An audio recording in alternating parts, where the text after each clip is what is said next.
Ẹ káàbọ̀ sí iléeṣẹ́ wa gbogbo ọmọ Yorùbá ọdẹ ọdún bí ṣàlàáfíà lábá gbogbo lé.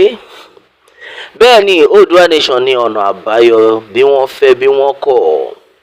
Lọ́wọ́ yìí lórí awuyewuye tó ń lọ tí Olúwo ti ìlú Ìwó ọba Abdulrasheed tí wọ́n jáde láìpẹ́ yìí tí wọ́n sọ wípé gbogbo èdè Yorùbá pé èdè Yorùbá gan pé in fact pé orílẹ̀-èdè Yorùbá pé Ilé Ifẹ̀ kọ́ ni ó ti ṣẹ̀ wá.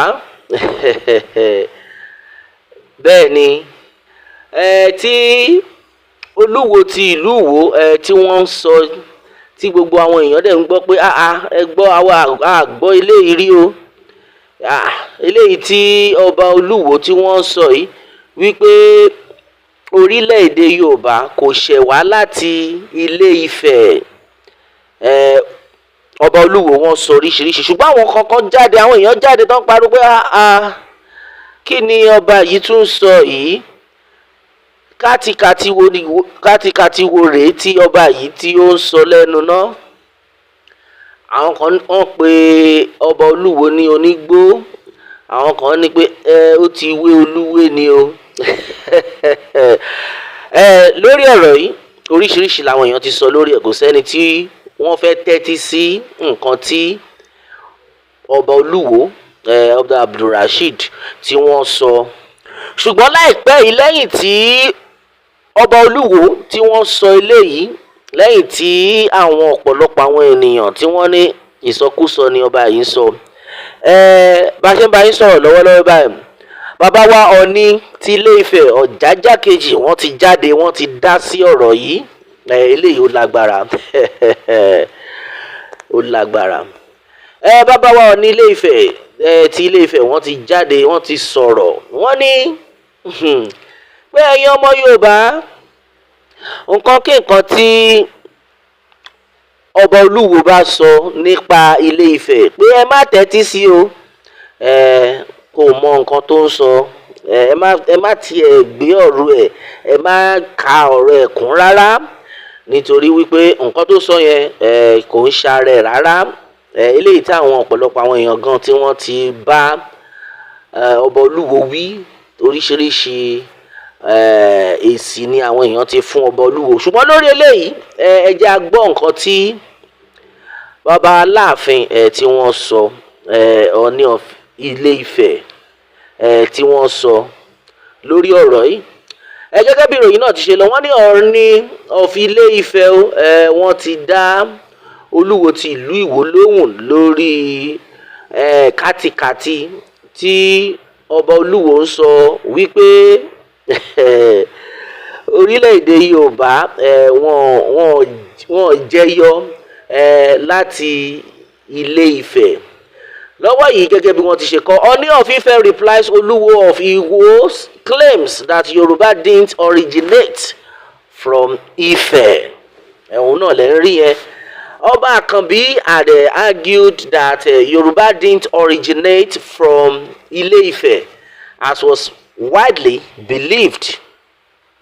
The Ooni of Ife, Oba Adeyeye Ogunwusi, has tackled the Oluwo of Iwo, Oba Abdulrasheed Akanbi, over his recent comment claiming that Yorubas didn't originate from Ife. Meanwhile, the monarch urged Nigerians to ignore the Oluwo of Iwo, according to a report by Punch. Ọọ̀ni of Ilé Ifẹ̀ bàbá wa ti ní pé ẹ̀yin ọmọ Nàìjíríà ẹ má tẹ́tí sí nǹkan kan tí ọba Olúwo sọ pé nǹkan tó sọ yẹn kátikàti ni o pé kò fọ́lò rárá pé ó kàn sọ tiẹ̀ ni. Speaking through his spokesperson Moses Olafare, the Ooni described Oluwo's remarks as baseless and then undeserving of serious attention. No reasonable person will react to Oluwo's comments, Olafare said. Oba Akanbi, in a video posted on his Facebook page during the conferment of a chieftaincy title at his palace, argued that Ile-Ife, traditionally regarded as the cradle of the Yoruba, does not embody Yoruba culture. Meanwhile, flanked by his chiefs, he claimed that the language spoken in Ile-Ife differed from mainstream Yoruba and dismissed certain expressions as foreign. Meanwhile, he said Ife is not the origin of the Yoruba race. Those people don't speak our language. Their language is different. They refer to God as Eledumare, and there is nothing like Eledumare in Yoruba language. What we have is Olodumare. Now, Ife people will always say Olofin. If you ask them the meaning, they will tell you it means the owner of the palace. But in Yoruba, that is Alafin. Ile-Ife has no Yoruba culture. Now, according to the statement, it says, I am the Arole Olodumare because I am here to tell you the true history. Iwo is where you can get the real history that was not even documented. Meanwhile, the Oluwo latest claim have rekindled long-standing dispute over the origin of the Yoruba people and the authority of monarchs to bestow titles that extend beyond their domains. Only last month there was a clash between the Ooni of Ife and Alaafin of Oyo, Oba Hakeem Owade, over the title of Okanlomo of Yoruba land, which the Ooni conferred on Ibadan business Dotun Sanusi. Well, meanwhile, the Alaafin through his media aides, Bode Durojaye, had insisted that no traditional ruler other than him had the authority to confer a title covering of all Yoruba land, issuing a 48 hours ultimatum to the Ooni to revoke it. Well, in response, Olafare dismissed the ultimatum with disdain.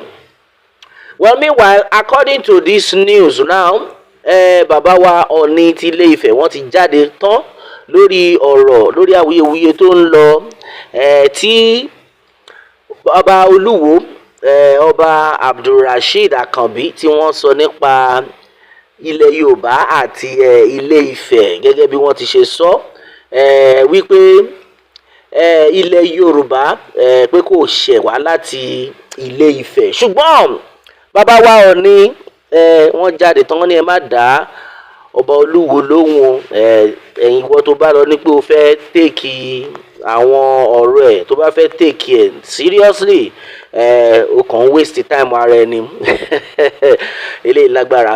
That so-called Oluwo is the most foolish being I have ever encountered. Your claim is showing that you are not worthy of leading people, not to talk of being a king, just talking like a primary 6 pupil. This man will wake up one day claiming Ijesha people are not Yoruba because their expressions for house, ule, okay, which is ile, is normal Yoruba, is different. Does he know what is called dialect? That's serious. Alright, ẹ̀yin wa ọ̀rọ̀ náà lè ẹ ti gbọ́ yìí o. Bàbá wa ọba wa ti jáde o. Ọọ̀ni of Ilé-Ifẹ̀ wọ́n ti sọ̀rọ̀ lórí ọ̀rọ̀ pé ẹ wo nǹkan kí nǹkan tí ọba Olúwo bá sọ fún yín nípa bí ilẹ̀ Yorùbá ṣe wá ẹ má tẹ́tí sí o tí ẹ ló ń sọ. Ẹ̀yin ọmọ Yorùbá àní jù báyìí lọ. Oòduà nation ní ọ̀nà àbáyọ bí wọ́n fẹ́ o bí wọ́n kọ̀ Yorùbá nation ló lè ṣe. Àní jù báyìí lọ lórí eléyìí. A ó máa bẹ ọ̀bẹ níbẹ̀ ṣo àtẹ́lẹsẹ̀ abẹ̀nà o. Ẹni tó bá lámábọ̀ là ní débá k'Elédùmarè kó bùkún fún orílẹ̀-èdè Yorùbá. Ó dàbọ̀.